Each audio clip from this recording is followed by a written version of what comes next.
I hope series resonance circuit is visible on your screen. Screen पे आपको दिख रहा होगा. So this is today's topic, series resonance circuit. ठीक है. So मैं कल के टॉपिक से ही शुरुआत करता हूँ. The last topic was LCR circuit.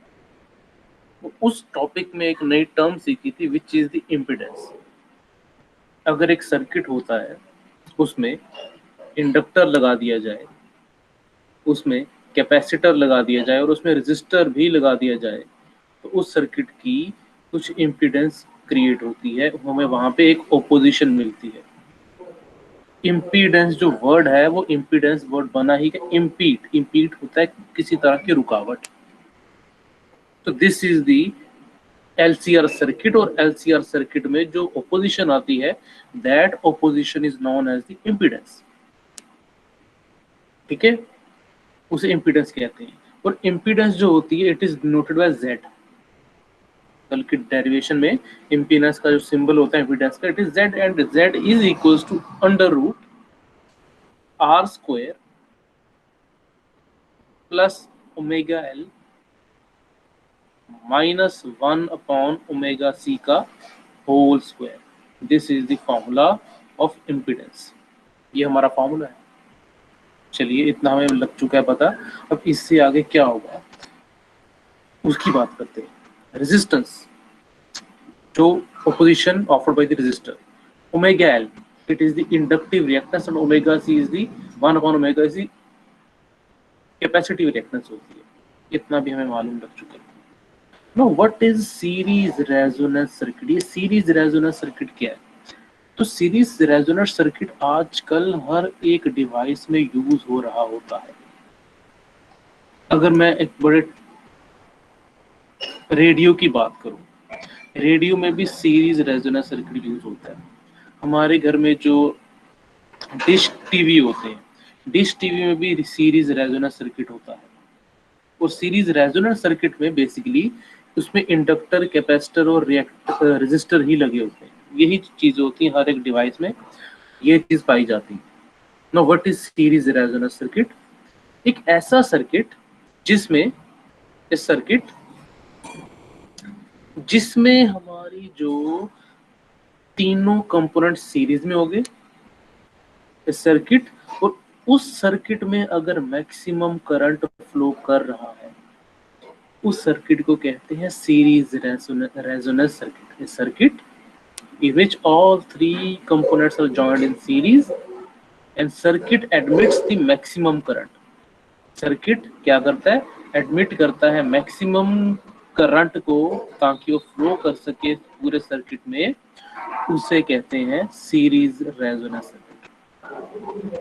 अभी भी अगर वन मार्क्स की डेफिनेशन आ जाए, सीरीज रेजोनेंस सर्किट क्या होता है, तो आंसर इज सिंपल.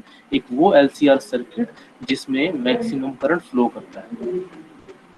चलिए अब डिफरेंट कंडीशंस लेके देखते हैं कि कब कब हमें मैक्सिमम मिल सकता है, कब कब मिनिमम मिल सकता है.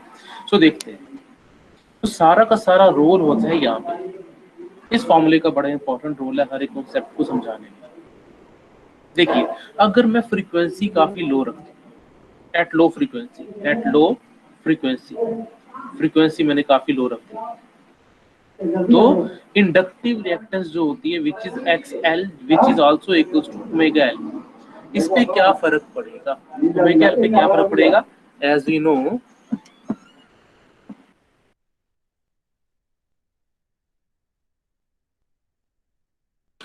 नो अगर लो फ्रीक्वेंसी होगी ओमेगा लो होगा. इसका मतलब क्या होगा?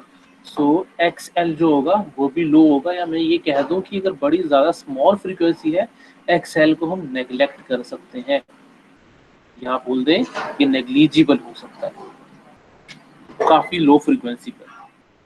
बट उसी लो फ्रीक्वेंसी पर XC पर क्या फर्क पड़ता है? XC is equal to 1 upon omega C. वो काफी हाई हो जाती है. मींस जब फ्रीक्वेंसी लो होगी, इंडक्टिव रिएक्टेंस ज्यादा होगी. फ्रीक्वेंसी कम होने पे कैपेसिटिव रिएक्टेंस जो होगी इट विल बी हाई.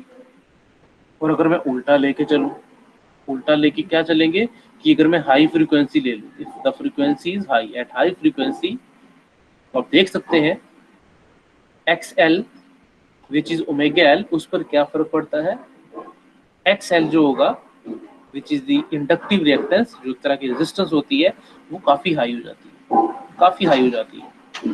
और on the other hand capacitive reactance which is 1 upon omega C, it is equals to, या क्या बोल देंगे, ये काफी लो हो जाएगी और वेरी स्मॉल और नेग्लिजिबल, कुछ भी आप इसको कह सकते हो। तो इट मीन जैसे जैसे हम फ्रीक्वेंसी लो करते रहते हैं, एक्सएल स्मॉल होता रहता है, एक्ससी बड़ा होता रहता है, और जब हम फ्रीक्वेंसी हाई करते हैं एक्सएल हाई होने लगता है और एक्ससी लो होने लगता है। तो एक अगर चीज बढ़ती है दूसरी चीज डिक्रीज हो जाती है, तो ये चीज होती है। तो इसी तरह अगर हम एडजस्ट करते रहें, मान लो भी जीरो वैल्यू है फ्रीक्वेंसी की, तो ये भी जीरो, बट ये काफी हाई होगा। नॉट, मैं जीरो नहीं लेता, कुछ वैल्यू लेते हैं, 0.1 ले लेते हैं फ्रीक्वेंसी की वैल्यू, ये काफी स्मॉल होगा एक्सएल, एक्ससी काफी बड़ा होगा। तो जैसे मैं वैल्यू इंक्रीज करता हूँ 0.2, तब ये बढ़ेगा, ठीक है, और ये थोड़ा डिक्रीज होगा। फिर एक टाइम ऐसा आएगा दोनों की वैल्यू इक्वल हो जाएंगी। हम जब ट्यूनर होता है हमारे पास, हम सर्किट को ट्यून कर सकते हैं, तो एक उस ट्यूनर की हेल्प से जब हम अपनी एंगुलर फ्रीक्वेंसी पे कुछ इफेक्ट डालेंगे, उसे इंक्रीज करेंगे या डिक्रीज करेंगे, एक ऐसा टाइम आ जाता है जहां पर ये एक्सएल और एक्ससी इक्वल हो जाते हैं। तो अगर वो टाइम आ चुका है, लेट हम कर लेते हैं, अगर एक्सएल जो है वो एक्ससी के इक्वल हो चुका, या ऐसे भी कह सकते हैं कि ओमेगा एल जो है 1 अपॉन ओमेगा सी के इक्वल हो चुका है, तब हमारी जो सर्किट की रेजिस्टेंस होगी वो क्या होगी, देन जो सर्किट की रेजिस्टेंस होगी from the formula you can see, अगर omega L omega C equal है तो ये दोनों जीरो हो जाएंगे, ये दोनों जीरो हो जाएंगे। हमारे पास सिर्फ क्या बचेगा, हमारे पास सिर्फ बचेगा आर। इस केस में जो रेजिस्टेंस आ रही है, it is only because of the resistor. यही वो कंडीशन है जब हमारी सर्किट की रेजिस्टेंस काफी लो हो जाती है। देखो यहाँ पे रेजिस्टेंस में कुछ ऐड होगा, नॉर्मली ऐड होता है, बट अगर हम एक कंडीशन अप्लाई करते हैं, एक ऐसी सिचुएशन लेके आ गए हैं कि जब दोनों की रेजिस्टेंस, जो एक तरह की कैपेसिटिव रिएक्टेंस है और इंडक्टिव रिएक्टेंस है, वो अगर इक्वल हो जाए, देन जो इम्पीडेंस होती है which is total opposition offered by the LC circuit, वो काफी स्मॉल हो जाती है। और जब रेजिस्टेंस स्मॉल होती है, हमें पता है करंट का और रेजिस्टेंस का क्या रिलेशन है, इनवर्सली प्रोपोर्शनल। तो इसी केस में जाके हमारी in this case maximum current मिलता है हमें, मैक्सिमम करंट, या बोले कि हम उस सर्किट में मैक्सिमम आउटपुट मिलती है।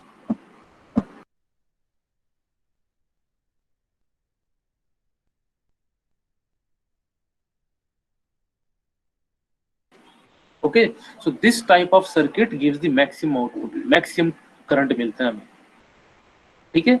सो ये ही है रेजोनेंट केस। जब ऐसा केस आता है इसको कहते हैं ये सीरीज रेजोनेंस सर्किट है, ठीक है। चलिए अब हम फाइंड करते हैं कि वो फ्रीक्वेंसी की वैल्यू किस पे डिपेंड करती है, हम कैसे फ्रीक्वेंसी लाएंगे वो वाली जब मैक्सिमम आउटपुट मिल जाती है। तो देखिए उसे कैसे लाएंगे, it is very simple. So at resonance हमें पता है, at resonance we know omega L is equals to 1 upon omega C. Resonance frequency में ये दोनों इक्वल होते हैं, मैं थोड़ा ऊपर कर देता हूँ, इक्वल होते हैं। सो दैट एम्प्लाइज, मैं इसको लिख सकता हूँ, omega square is equals to 1 upon L C. Omega इधर जाएगा स्क्वायर हो जाएगा, एल सी नीचे आएगा, ठीक है। फ्रीक्वेंसी फाइंड करनी है तो omega is equals to 1 upon under roots L C, that implies 2 pi nu, omega is equals to 2 pi nu is equals to 1 upon L C का अंडर रूट। तो frequency की वैल्यू जो आई है nu is equals to 1 upon 2 pi under root L C. This is the value of the resonant frequency.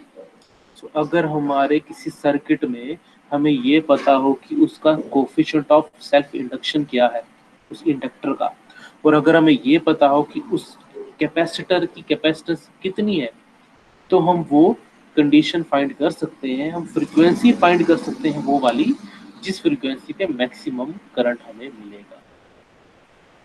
ठीक है, so this is the series resonance circuit. मैं आपको इसकी स्लाइड शो कर देता हूँ, जस्ट वेट। उतनी देर आप कुछ पूछना चाहते हो तो इसमें से पूछ सकते हो।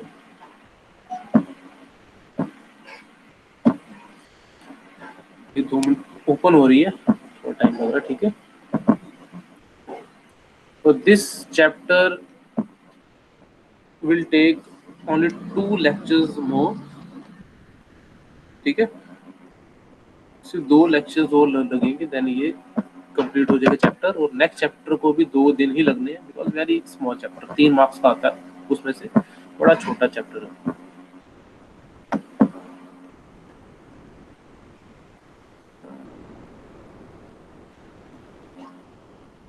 ओके,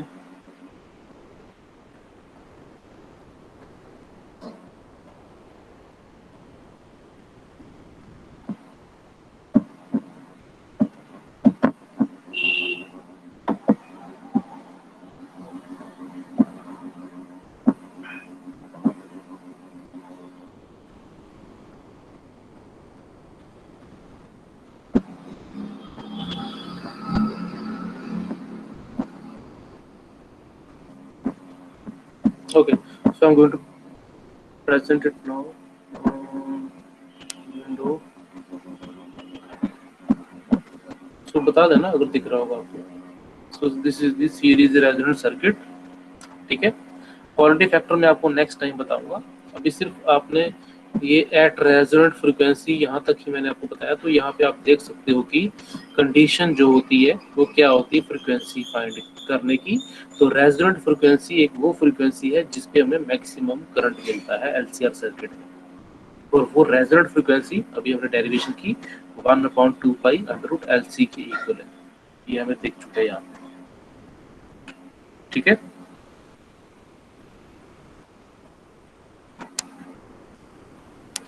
और आप ग्राफ भी देख सकते हो यहाँ पे, you can see the graph. Maximum peak जो मिल रही है करंट की, if you can see the graph, maximum peak मिल रही है करंट की। और वो क्यों मैक्सिमम पीक मिल रही है, वो उस वैल्यू पे मिल रही है जहां पे R1 जो है सबसे स्मॉल रेजिस्टेंस है। You can C R1 is the resistance जो सबसे स्मॉल है, R2 से बड़ी, R3 उससे भी बड़ी है। और अगर हम ग्राफ प्लॉट करते हैं करंट और फ्रीक्वेंसी के बीच में, सो वी कैन सी वो frequency which is omega R जिस पे हमारी रेजिस्टेंस R1 सबसे स्मॉल है, उसमें मैक्सिमम पीक मिल रही है हमें करंट की। You can C maximum peak current की R1 के लिए। और सबसे स्मॉलर पीक उस रेजिस्टेंस की है जो सबसे बड़ी है, विच इज R3। और R3 में देखो करंट की जो आउटपुट है इतनी ज्यादा पीक नहीं है, करंट की वैल्यू काफी कम है। तो जितनी हम कम रेजिस्टेंस हमें मिलेगी किसी सर्किट में, उतनी ही ज्यादा हमें आउटपुट मिलती है सीरीज रेजोनेंट सर्किट की।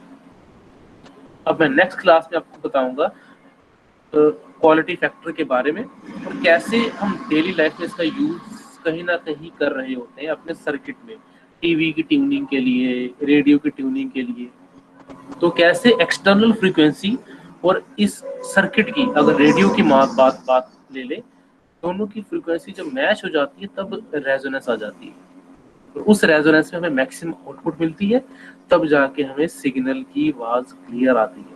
आपने नोटिस किया होगा कि अगर रेडियो को हम एक ट्यूनर की हेल्प से एक फ्रीक्वेंसी लेके आते हैं, हर एक रेडियो सिग्नल की फ्रीक्वेंसी होती है, वो फ्रीक्वेंसी ऑल राउंड हमारे पास ऑलरेडी होती है, जो सैटेलाइट से आ रही है या लोकल स्टेशन से आ रही होती है। अगर वो फ्रीक्वेंसी जो लोकल स्टेशन से आ रही है और हमारे रेडियो की फ्रीक्वेंसी दोनों मैच हो जाती है, तब क्या होता है, तब जाके हमें मैक्सिमम आउटपुट मिलती है, क्योंकि वहां भी रेजोनेंस क्रिएट हो जाती है।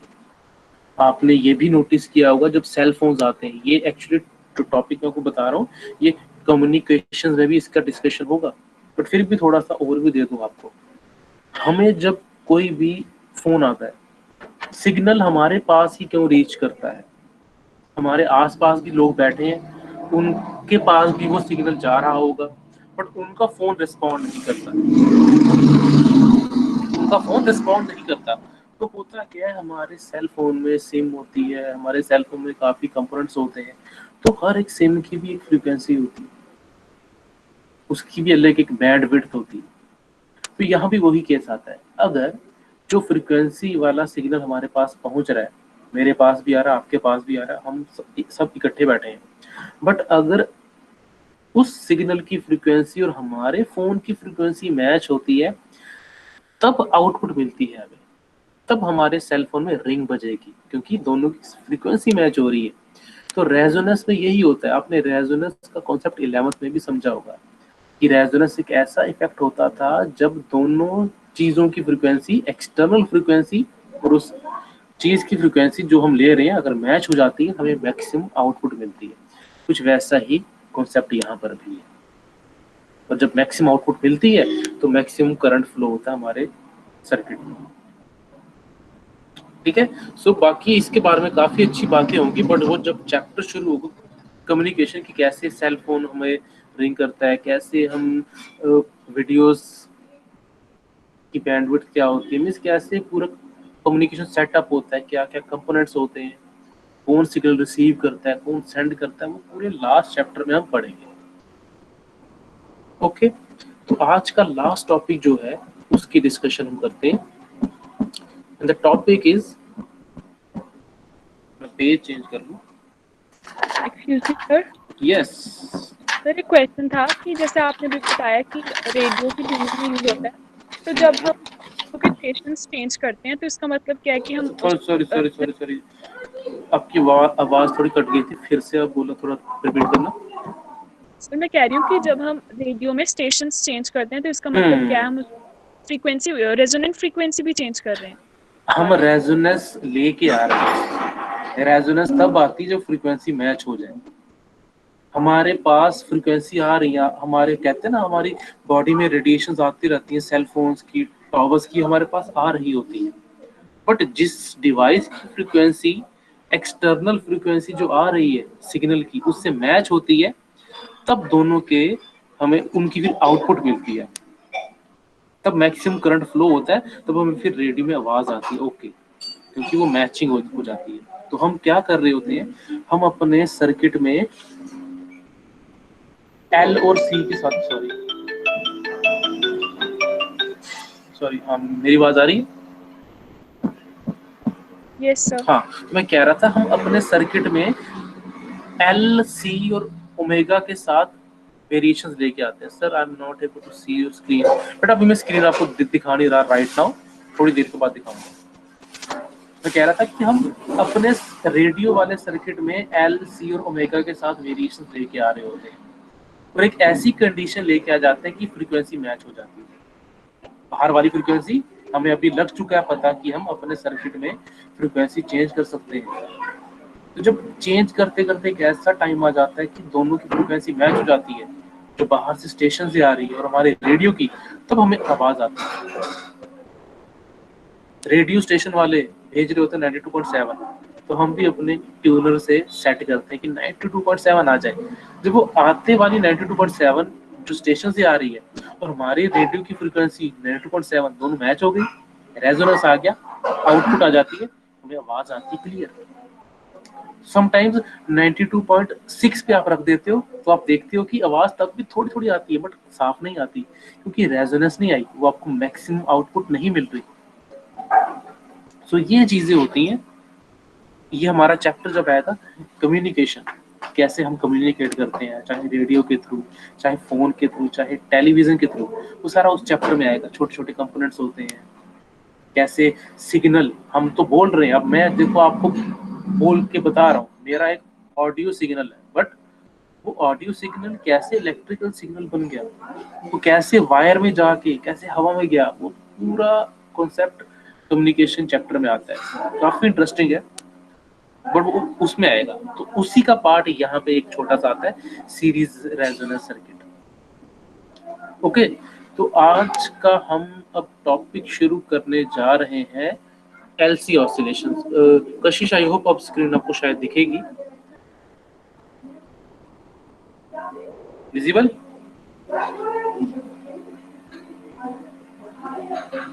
विजिबल है तो लिख के बता दो, आप बोल के बता दो। और ये जो टॉपिक एलसी ऑसिलेशन सारा थ्योरेटिकली है, बट ये भी हमारे कम्युनिकेशन में काम आता है। आपने डैम्पिंग और अनडैम्पिंग का नाम सुना होगा, पहले मैं वही ड्रॉ करके दे देता हूँ।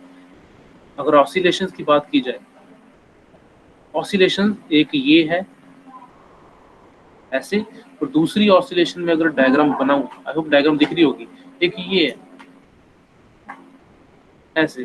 दोनों में डिफरेंस क्या है, इधर एम्पलीट्यूड चेंज नहीं हो रहा, इधर चेंज हो रहा है। इसको हम कहते हैं अनडैम्प्ड ऑसिलेशन, जिसमें कोई डैम्पिंग नहीं है, कोई रेजिस्टिव फोर्स नहीं है, इसको हम कहते हैं डैम्प्ड ऑसिलेशन। तो हमारा जो सिग्नल होता है, जो हमने भेजना है, चाहे वो आपने मैसेज भेजना व्हाट्सएप के थ्रू, चाहे आपने ऑडियो सिग्नल भेजना, चाहे आप कॉल कर रहे हो, तो हो क्या सकता है, आपके सिग्नल को डैम्पिंग लग सकती है, सिग्नल लगातार डिक्रीज हो सकता है। तो उसकी एम्पलीट्यूड को डिक्रीज ना कर पाए, वो सेम रहे, वो अनडैम्प्ड रहे, उसके लिए हम एक एलसी ऑसिलेशन का कॉन्सेप्ट थोड़ा सा पढ़ेंगे, ज्यादा नहीं, इसलिए क्योंकि ये कम्युनिकेशन में, ये फिर से मैं इसको दोहराऊंगा, रिपीट करूंगा, क्योंकि वहां पे एग्जैक्टली पूरा डिटेल में आपको पता लग पाएगा। अभी सिर्फ थोड़ा सा ही देखना है इसका मतलब क्या होता है। Topic is LC oscillation, LC oscillation. तो मैं ये ग्राफ इसलिए बता रहा हूँ आपको, क्योंकि आपको सिर्फ ये बता दूं कि हमारे कम्युनिकेशन के थ्रू जो सिग्नल जाते हैं उन्हें डैम्पिंग हो सकती है, उनकी स्ट्रेंथ लूज हो सकती है। उस स्ट्रेंथ को लूज ना करने के लिए, सेम एम्पलीट्यूड रहे, उसके लिए एलसी ऑसिलेशन का भी यूज होता है। इसको टैंक सर्किट भी कहते हैं, टैंक सर्किट। टैंक आप ऐसे समझ सकते हो कि टैंक होता है ना, जो कुछ चीजों को फेंकता है, ऐसे लगा होता है, बम के गोले फेंकता है, ये सिग्नल को फेंकेगा, ऐसे फेंकेगा कि उसका एम्पलीट्यूड चेंज ना हो, हर बार सेम एम्पलीट्यूड जाए, उस सिग्नल का डिक्रीज ना हो, कुछ ऐसा हो। बट वो कम्युनिकेशन में हम जाएंगे, क्योंकि वहां पर डायग्राम कुछ अलग आएगी, इसमें कुछ और चीजें ऐड होंगी। बट अभी सिंपल वे में देखते हैं क्या होता है। Let me draw the diagram. ये हमारा इंडक्टर, ये हमारा कैपेसिटर, ठीक है। मान लो अभी इंडक्टर नहीं लगाया हुआ, तो इस कैपेसिटर को मैं चार्ज कर लेता हूं बाय यूजिंग एनी बैटरी। जब कैपेसिटर चार्ज हो जाएगा, अभी फॉर द केस ये की ऑन, अभी के इज ओपन,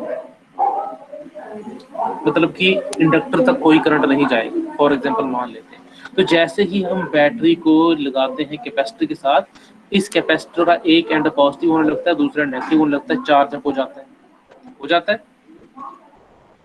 अगले स्टेप में देखिए, इस स्टेप तक कैपेसिटर फुल चार्ज हो चुके हैं, कैपेसिटर इज फुली चार्ज, एक एंड पे पॉजिटिव, दूसरे एंड पे नेगेटिव। अब यहाँ पे जो एनर्जी है, अब एक एनर्जी आ गई, आपको पता है कैपेसिटर का अगर एक एंड पॉजिटिव हो, दूसरा नेगेटिव हो, बीच में इलेक्ट्रिक फील्ड सेटअप हो जाती है, which starts from positive to negative. तो कैपेसिटर के अंदर एक इलेक्ट्रिक फील्ड सेटअप हो जाती है, जिसको हम कह सकते हैं कि एक तरह की इलेक्ट्रिक एनर्जी आ जाती है, इलेक्ट्रिक एनर्जी आ गई यहाँ पे। अब जैसे ही की को, ये जो मैंने ओपन रखी थी, इसको जोड़ दिया जाएगा, कैपेसिटर का जो चार्ज है वो डिस्चार्ज होने लगेगा, कैपेसिटर का चार्ज डिस्चार्ज होने लगेगा, तो इस तरफ फ्लो शुरू हो जाएगा चार्ज का। ऐसे अगर मैं करंट की बात करूं तो कह सकते हो कि पॉजिटिव टू नेगेटिव का फ्लो शुरू हो जाएगा। तो जैसे ही पॉजिटिव टू नेगेटिव जाना शुरू कर देता है, पॉजिटिव टू नेगेटिव जा रहा है, तो इधर चार्ज जब फ्लो करके जा रहा होता है, तो इसके अंदर चार्ज के फ्लो की वजह से मैग्नेटिक फील्ड सेटअप होने लगती है। इसके अंदर क्या आ जाती है, मैग्नेटिक फील्ड, जो स्लोली इंक्रीज करती है, क्योंकि चार्ज अभी एक गए, फिर दो गए, फिर तीन गए, तो चार्ज की वैल्यू ऐसे ऐसे बढ़ती रहेगी, इसके अंदर फ्लो होगा, इसके अंदर मैग्नेटिक फील्ड आ जाएगी। फिर एक टाइम ऐसा आएगा कि सारा का सारा जो चार्ज है यहाँ से निकल गया, कैपेसिटर से निकल चुका है, और सारी की सारी फील्ड इसके अंदर बननी शुरू होगी, मैग्नेटिक फील्ड, जो चार्ज के फ्लो की वजह से आई है, और यहाँ पे चार्ज जो था कैपेसिटर में वो डिस्चार्ज हो गया। तो ध्यान से देखना, पहले यहाँ पे थी इलेक्ट्रिक एनर्जी, फिर अगले स्टेप में चार्ज का फ्लो हो रहा है, इधर इलेक्ट्रिक एनर्जी डिक्रीज हो रही है because of discharge of the charge, और यहाँ पे मैग्नेटिक एनर्जी अपीयर हो रही है। फिर एक टाइम ऐसा आएगा कि यहाँ पे इलेक्ट्रिक एनर्जी जीरो हो जाएगी, इधर मैक्सिमम मैग्नेटिक फील्ड आ चुकी हो। अब जब मैग्नेटिक फील्ड इधर आ जाएगी देन फिर उल्टा काम शुरू हो जाता है।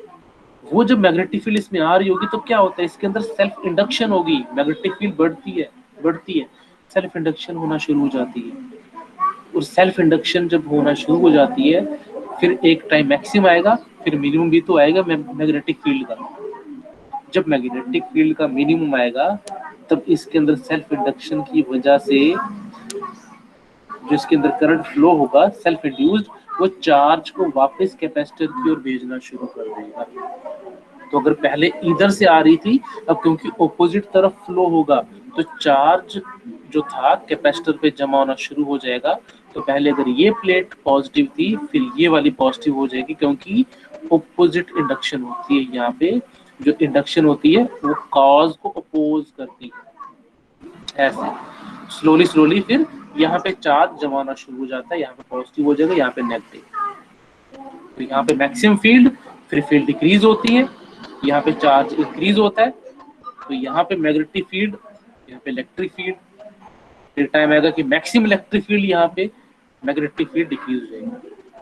तो अगर मैं आपको बोलूं ऊपर ऊपर से कि यहाँ पे हो क्या रहा है, यहाँ पे हो यही रहा है कि चार्ज ऑसिलेट कर रहा है, और चार्ज ऑसिलेट करने की वजह से कभी electric energy maximum, magnetic field zero, फिर magnetic field maximum, electric field zero. तो यही चीजें होती जाती है, इसी को कहते हैं कि ऑसिलेशन हो रही है, this is the LC oscillation.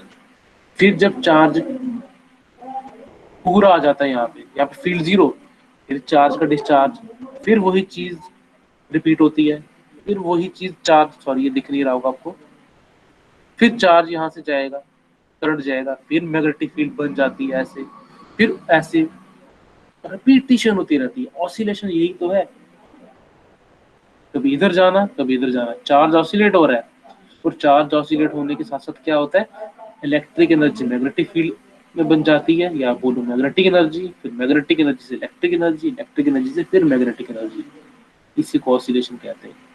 ये प्रोसेस कंटिन्यू होता रहता है, कंटिन्यू होता रहता है, जब तक ये सिस्टम अपनी ओरिजिनल स्टेट में ना आ जाए।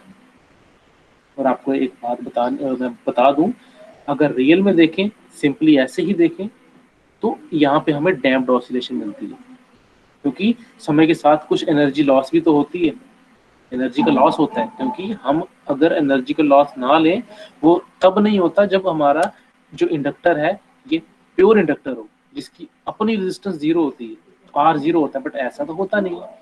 तो यहाँ पे हमेशा में डैम्प्ड ऑसिलेशन ही मिलती है। अनडैम्प्ड ऑसिलेशन के लिए हम क्या करते हैं कि हमें यहाँ पे हीट की फॉर्म एनर्जी लॉस ना हो, that you will study in the last chapter communication. तो यही चीज मैं आपको पिक्चर के थ्रू समझा देता हूँ, जस्ट वेट।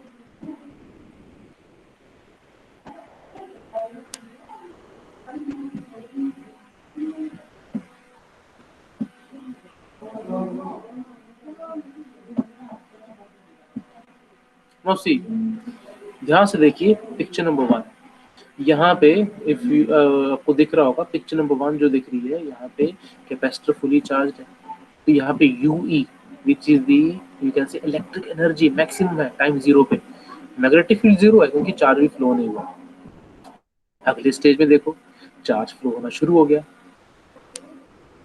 चार्ज का फ्लो शुरू हो गया, तो मतलब जब चार्ज फ्लो होगा वहाँ पे मैग्नेटिक फील्ड भी बनेगी, तो यहाँ पे जितना चार्ज यहाँ से इलेक्ट्रिक एनर्जी और मैग्नेटिक फील्ड एनर्जी हमारी इक्वल शो कर दी गई है। अगले स्टेप में क्या होगा, जब सारा चार्ज निकल जाएगा, थर्ड स्टेप में सारा चार्ज यहाँ से निकल गया, तो सारी की सारी मैग्नेटिक एनर्जी की फॉर्म में हमें अपीयर होता है।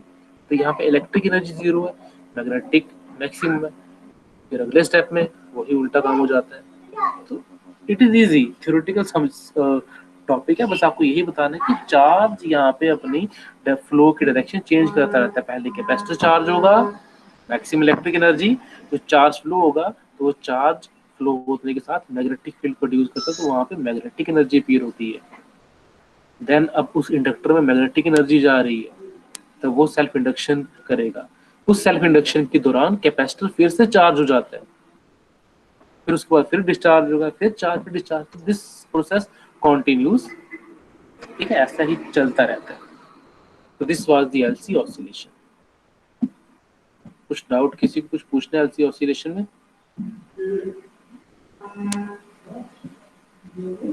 अगर नहीं पूछना तो मैं उतनी देर अटेंडेंस ले लूं, then class will be over.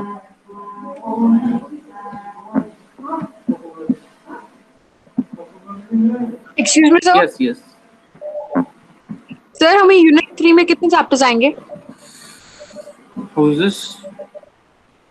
हर्षीन। Okay, unit 3 में electromagnetic induction and alternative current, जो यूनिट नंबर 4 है, मतलब कि सिलेबस के अकॉर्डिंग यूनिट नंबर 4 है हमारा। और इलेक्ट्रोमैग्नेटिक वेव्स भी आ जाएगा, क्योंकि वो बड़ा छोटा चैप्टर है, एक दिन में हो जाता है। ओके ठीक है, सर। ये दो तो श्योर है। सर ऑल्टरनेटिंग करंट नहीं आएगा? नहीं, unit number 4 is electromagnetic induction and alternating current. ये मैं स्टेट बोर्ड के अकॉर्डिंग बात कर रहा हूँ। दिस इज यूनिट नंबर 4 सारा आ रहा है। Okay sir, thank you so much sir. Okay, so class is over now. ठीक है, अब कुछ एक दो ही टॉपिक बचे हैं इस चैप्टर के, जो हम नेक्स्ट क्लास में डिस्कस करके चैप्टर खत्म करने की कोशिश करेंगे। Okay, now you may leave.